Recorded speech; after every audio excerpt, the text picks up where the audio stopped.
Hello everyone and welcome back. My name is Mr. Cobalt, and in this video I'm going to be going over spontaneous and non-spontaneous processes. So what is a spontaneous process? So a spontaneous process is a process that is occurring or occurs without any outside ongoing intervention. So for example, work done by some external force. So for example, I have this DVD, Hunting the Elements, a great documentary if you haven't seen it. So if I hold this up in a gravitational field and I let go, it falls to the ground spontaneously. So no other work was done by me. All I had to do was just let go. The work done by me was actually holding it up and keeping it steady. I take that away and it just spontaneously falls to the ground. So dropping a book or putting a ball on a slope, right? So you put the ball on top of a slope, it's just going to spontaneously roll down the hill. And these are examples of mechanical systems. In mechanical systems, they tend to go towards the lowest potential energy, meaning like gravitational potential energy and things like that. And that seems to be pretty clear and dry for at least simple mechanical systems. So, what about chemical systems though? So, for chemical systems, let me pick up my DVD so I don't step on it. For chemical systems, we need something like gravitational potential energy. We need a chemical potential that will predict the direction of chemical systems. So, for example, the dissolving of salt. If we put salt in water, will it dissolve, and why does it dissolve? Right. So, we need a chemical potential that will help us predict those things. So, that's what we're going to get into in this video and in future videos. So first thing I want to talk about is a distinction between spontaneity and speed. They are not the same thing. So spontaneity has to do with thermodynamics. That has to do with the difference in the energy of your products and reactants. Whereas the speed, that's more of a kinetics issue. That's going to measure the speed of the reaction. So you can have a spontaneous reaction that is pretty slow, right? So, for example, the conversion of a diamond to graphite, both diamond and graphite are forms of carbon, right? They're allotropes of carbon. Uh, the diamond has a covalent network where the carbons are all bonded together in a nice mesh of carbon, whereas the graphite are like plates or sheets of carbon that are bonded in rings. So the conversion of diamond into graphite, that is spontaneous. That will happen without any extra outside ongoing intervention. We don't need to put energy into it to get it to go and to continue going. It's just going to happen naturally over time.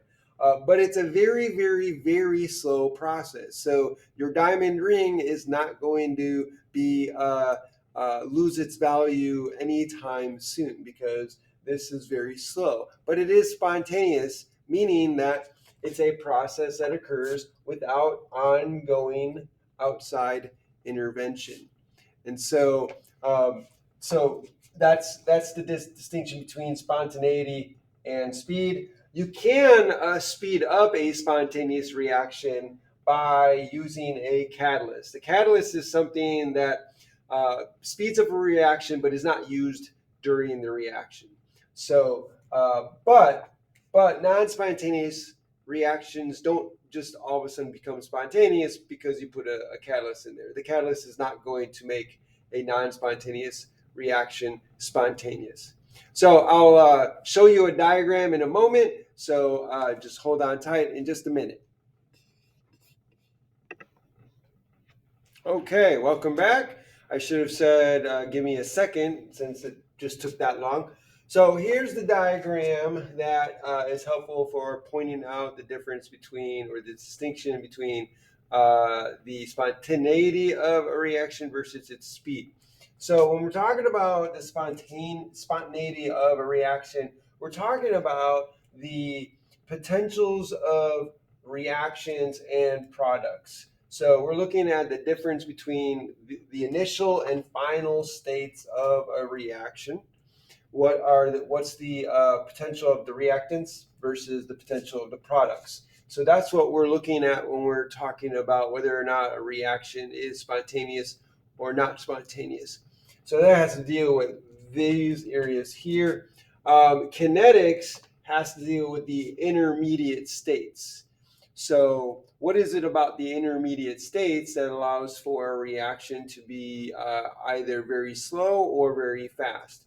And so here we have what is called the activation energy. So activation energy is the amount of energy needed to go from reactants to these intermediate state here, or what is also known as the activated complex. We'll talk about that later.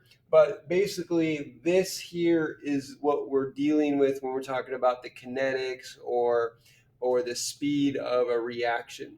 And so that's this is a good diagram to kind of uh, visualize what the distinction is and what we're talking about when we're talking about spontaneity or non-spontaneity.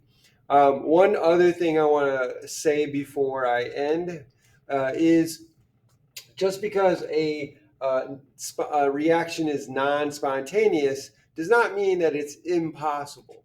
So you can take, for example, extract iron metal from an iron ore. That's not going to happen by like laying it on a table and just waiting, right? It's not spontaneous. It's not going to happen. You've got to put an outside force into it, or you got to do something from outside.